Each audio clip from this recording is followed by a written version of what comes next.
Hello, everybody, and welcome to Church at Home with Rachel for Tuesday, the 9th of December. Today, I'd like to talk to you a bit about media and the ways that we communicate. Things have changed so much. I mean, when I was a kid, we used to joke around about the tin cans and the string and how cool it would be if we lived close enough to our neighbor, our best friend, that we could sort of use the telephone game by using the tin cans, the soup cans, and the string from bedroom to bedroom. We never ever thought that there would be a cell phone, a phone that you could put in your pocket and carry around with you. As a matter of fact, when I was a kid, we still had the rotary phone. Remember the phones that had the dial and you had to put your finger in? You want to dial 911. As a matter of fact, I don't even know if they had 911 when we had the rotary phones when we were kids, but to dial anybody, you certainly couldn't dial fast. And I keep thinking, how what a gift that probably was for people who were angry. When they say when you're angry, count to 10 before you say something. Well, if you're really, really ticked off at your neighbor or your spouse or your best friend and you want to call and give them a piece of your mind, when you have to dial 3, 6, 4, like by the time you're done dialing the 7 digits, now we have 10 in Canada. By the time you're done dialing those 7 digits, you probably can't remember what you were ticked off about. It was a built-in cooling off period. Now we hit, I don't even know my husband's phone number. I just hit a button and it automatically calls him. And if I'm really ticked off, well, I can get hold of him fast. And that's not always a good thing. But we also had radio programs. Do you remember those? The old school radio programs when you could listen to a story told on the radio and you had to imagine it in your head. Now, I did grow up in the era of television, lots of channels and things like that, even VCRs. For those of you who are too young to understand, that was a video cassette recorder that is obsolete now. But they showed up in our house when my dad borrowed one from work to bring home for I think my sister's 13th or 14th birthday party. But we used to have these. We used to be able to sit beside the radio and listen, to hee haw on the radio, or the hockey game, Hockey Night in Canada on the phone, on the radio, or the big screen TV. Now, I don't know about you, but when I was a kid, going to my grandparents on a Saturday night was incredible because they had a big, big, huge TV that had that bulb. And at the end of the night, when it would turn off, there would be an Indian head, and then there would be the national anthem that the old Canada would play, and then the screen would just go down into a little white bulb, a little white dot, and then click off. But Saturday nights would be Tommy Hunter show, and then Hee Haw, and then Hockey Night in Canada. Sunday nights were the Disney family show. Usually it was a movie, a made for TV movie for families. Incredible. 60 minutes sometimes if you were lucky, but if you were older. But television there was one of them, and everyone would gather together in one room, and you would watch the television together as a family. And there was no recording things. If the phone rang, you couldn't just hit pause and say, I'll pick it up where I left off. You didn't answer the phone.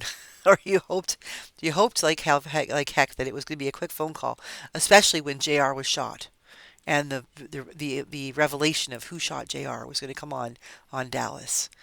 Way back in the day, media and the way we learned things, the way we communicated was so simple.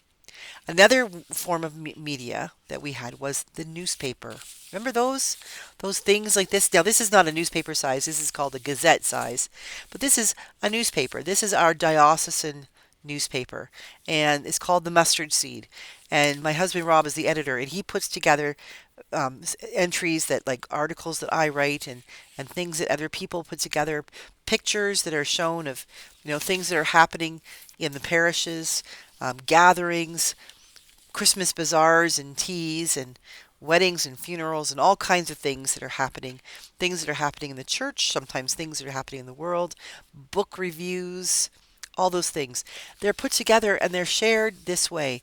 And this is a way that everybody, theoretically, in our Diocese of Brandon can learn about what's happening in our diocese.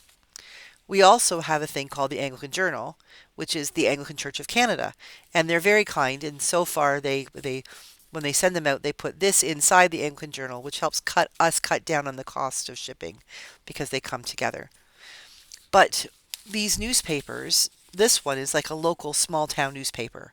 It's not about fake news. It's not about, reporting big political things or what happened in the election, although maybe sometimes that might happen.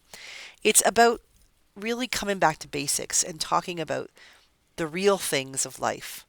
Now, I have no problem with Facebook or YouTube, obviously, and Instagram, and although I don't understand how that works and things like that. Those are ways that, this video gets shown on Facebook and YouTube. But those are instant media things, and they can often be really quick, and they can be skipped over, and they can be misunderstood, and they can be misused. Um, and anymore, so can the way we receive news. Things are happening so fast. There's something about the old-fashioned newspaper where it comes out, in this case, once a month, 10 times a year, nothing in July and August.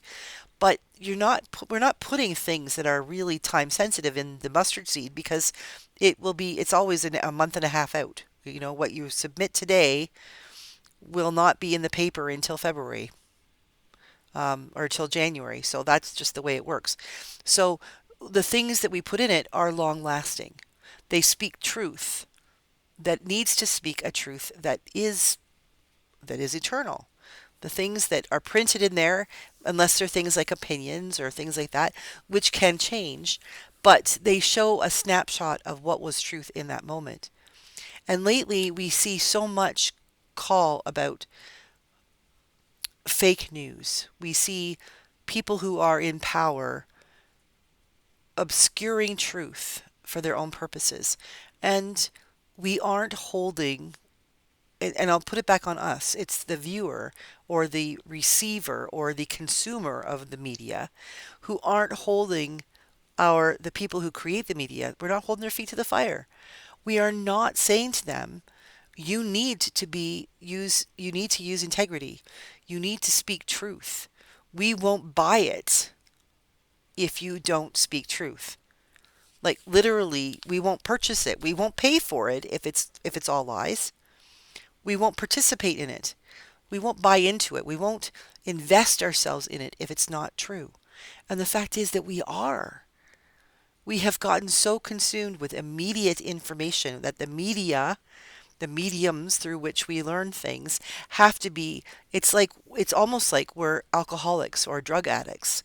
We have become so invested in being caught up with what's happening right now that we've stopped remembering that maybe it's important to be caught up in what's actually been happening. Slow and steady. We're so quick to answer our phones. The number of times I have had to ignore my phone ringing or emails pinging when I'm recording a church at home. And sometimes you can catch me looking over at my phone because I'm trying to ignore it because I've forgotten to put it on silent.